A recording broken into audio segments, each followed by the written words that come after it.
albinism is still misunderstood in our society.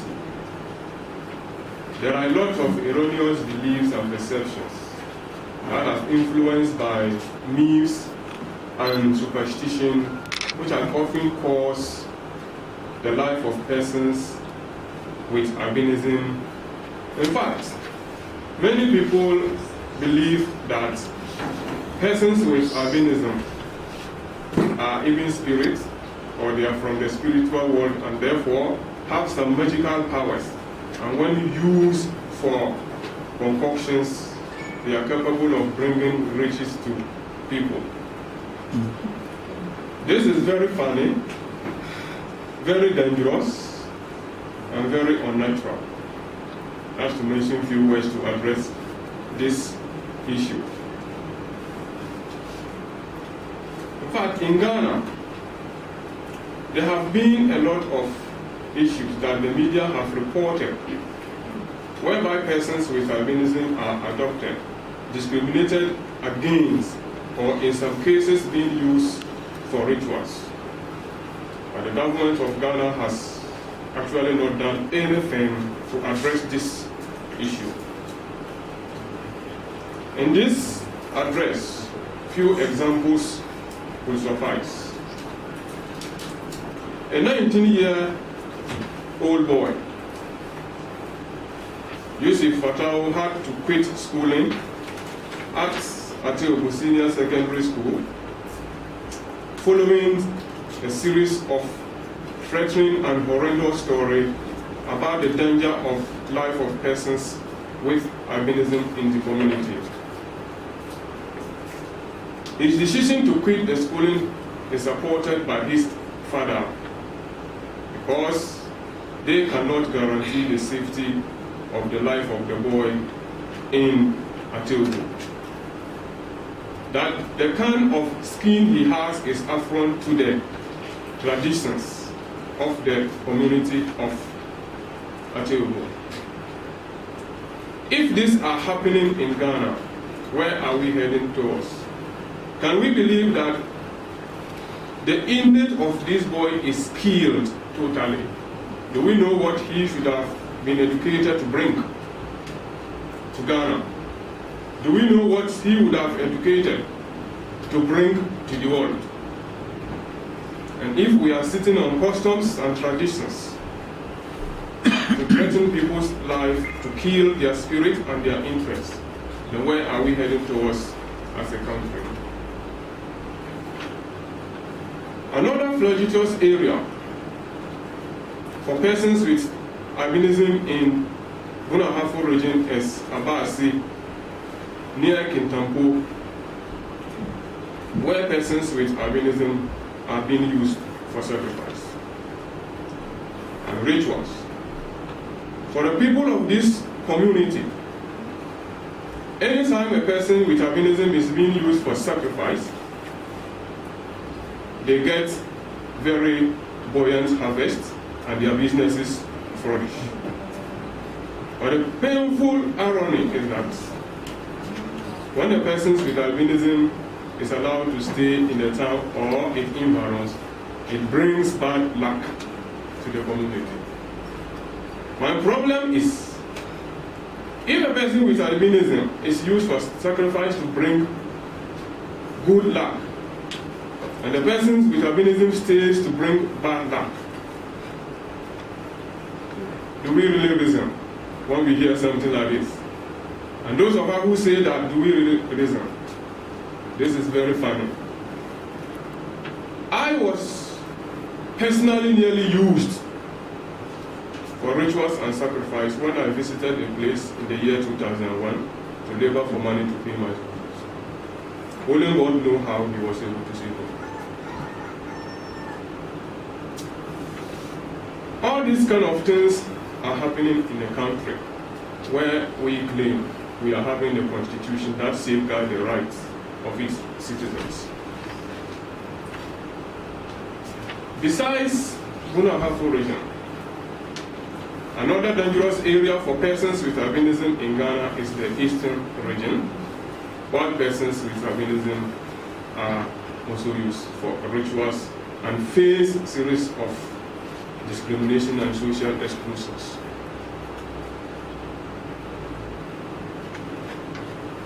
Bukurwa is one community in the eastern region where these traditions exist. To the people of Bukurwa, anytime a person with albinism is used for sacrifice, it brings good omen to the people of the town. And unfortunately, it is not even allowed traditionally for the chief of Bukurwa to look upon the face of a person with albinism. They claim that using persons with albinism for sacrifice is a century-old tradition and therefore cannot be abolished. And if Ghana has a constitution which says in Article 26 clause 2 that nobody's life should be taken intentionally, and people take other people's life intentionally, claiming that even that custom cannot be stopped because it's an old thing. The Constitution is looking at it. What kind of constitution are we having? What kind of country are we living in? Or does it mean that the person that is mentioned in the Constitution does not include persons with albinism? If so, why do we begin the statement with person before the albinism? I think the lawmakers and the law enforcers, they are at a position to answer this simple question. Again, in the eastern region, persons with albinism also face a danger. That is, to be precise, at Akomufi, where he attended funeral with a group of people and have to be staying in a car for 9 hours to escape the wrath of the community. And according to investigations made by Felix Akoyan of Joy News, the tradition was existent, but according to the traditional council, it is no longer existent, just that persons with albinism are not allowed to enter the chief's palace. The question is, when was it abolished? Can they guarantee the safety of the life of a person with albinism who goes to the town but did not enter the chief palace?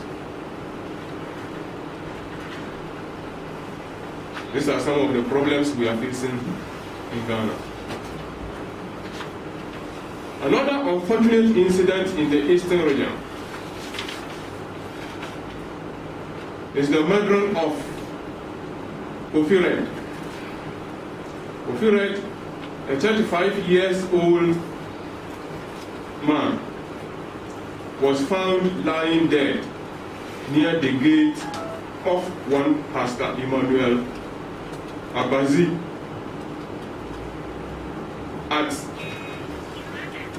Amanasi Bokete near Sunyani in the eastern region.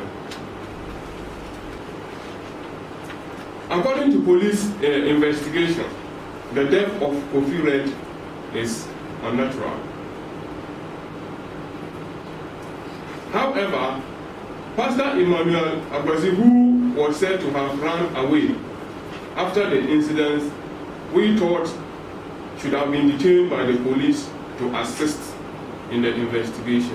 Investigation by Ghana Association of Persons with Albinism, GAPA, indicates that the police were not interested in investigating the case because the pastor was assisting them in their pilgrimage. These are the kind of law enforcers we have in Ghana. The little interest benefits them more than what is even the interest of others. And if all these things are happening in a country whereby the Constitution says that nobody should be discriminated against on grounds of color, religion, origin, age or gender, and we are sitting distance to happen. To add, in 2009, it was reported by Salawati that persons with albinism were used for sacrifice before the 2008 election. We thought anybody could have come out to challenge it, claiming that it is not true, but there have been silence over it up to now, indicating that what he said is true. If so, election is coming, what happens? Is it going to repeat or is it going to end?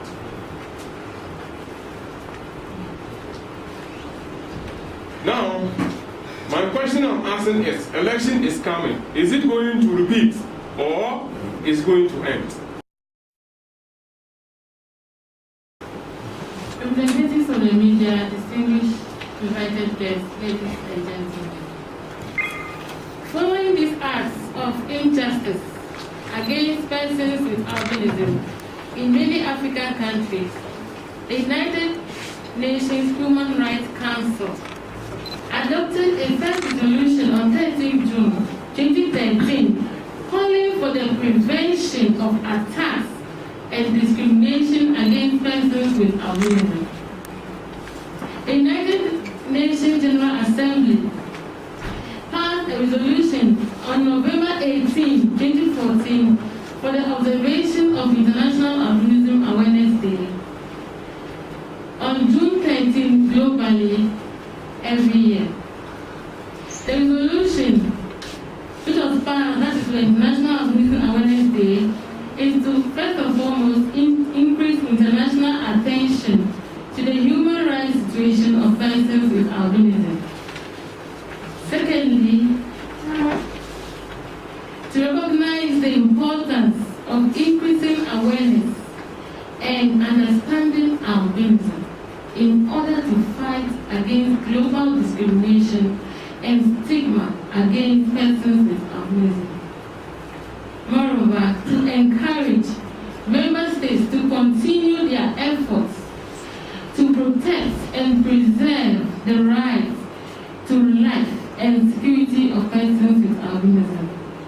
Furthermore, to promote the right not to be subject to torture and ill treatment of persons with albinism. Last but not least, to ensure access to adequate health care, employment, education, and justice for persons with albinism. The maiden edition of the day, ladies and gentlemen, was held last year, Saturday, June 13, 2015, under the theme, Persons with Albinism, Worthy of Respect and Dignity. This year's celebration will be observed on Monday, June 13, 2016, at Sunyani in the Brong Ahafo Region. The theme for this year's celebration is Celebrate Diversity, Promote Inclusion, Protect Our Rights. The three dimensions of the theme include protection of promotion of persons with albinism as a part of the global human diversity and recognition of the diversity and richness of the global community of all persons with albinism. It is also recognizing that each person or individual with albinism is unique with strengths that can make a positive impact on the society. The team also gives persons with albinism the opportunity to advocate inclusion in society at all levels. The last dimension of the team points towards human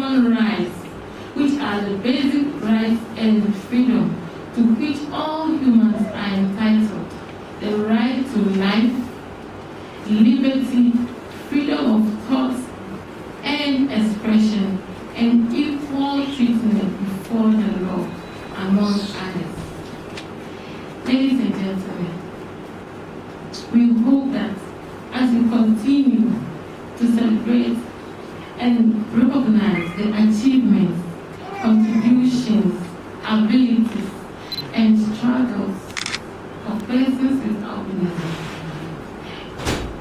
it will serve as a moment to awaken our moral consciousness in a view to radically rethinking society's perception and about persons with albinism. Thank you all for your kind attention. The floor is open.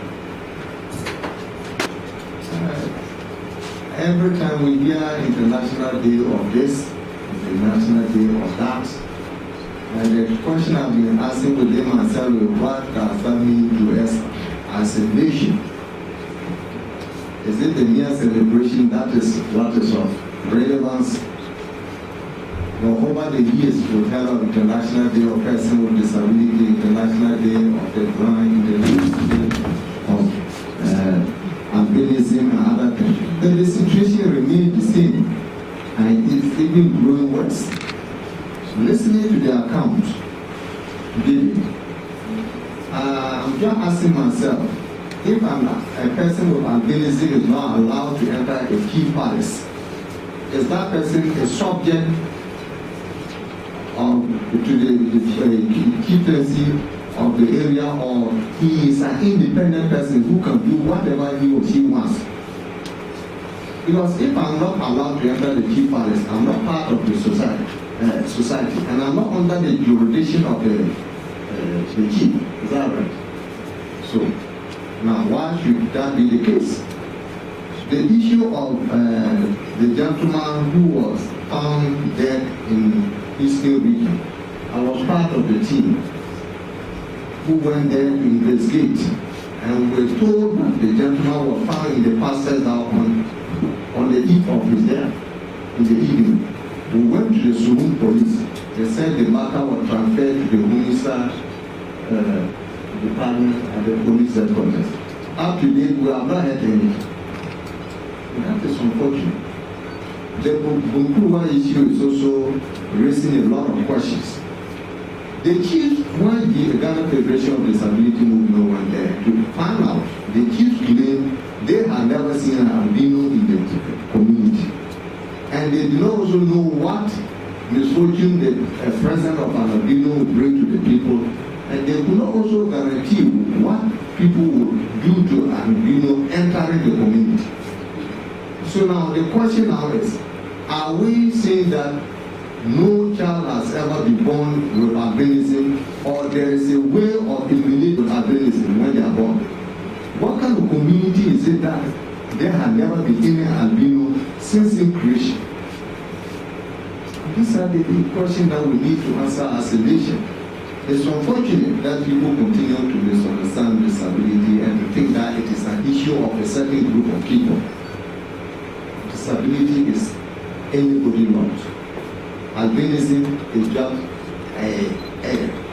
can I call it one of the human challenges. Everybody has a challenge. It is nothing extraordinary. The only thing is that our attitude, our discriminatory attitude, the kind of perception that we have towards them is what is really causing the problem. Otherwise, I don't see anything wrong with anybody with albinism. So let us as a nation not only be good talkers who go out and claim we are ABCD. We talk good of ourselves and we'll come home the story is different. Okay. I will take this opportunity to call on the government to look into all cases that have been raised in this very room. They are human beings. If we are talking about human rights, we don't need to exclude any group of people. And if we are really saying that we are who we claim to be, then we have to be up and do and make sure that we include everybody's right in the defense of the rights of animals. The ambassadors for albinism.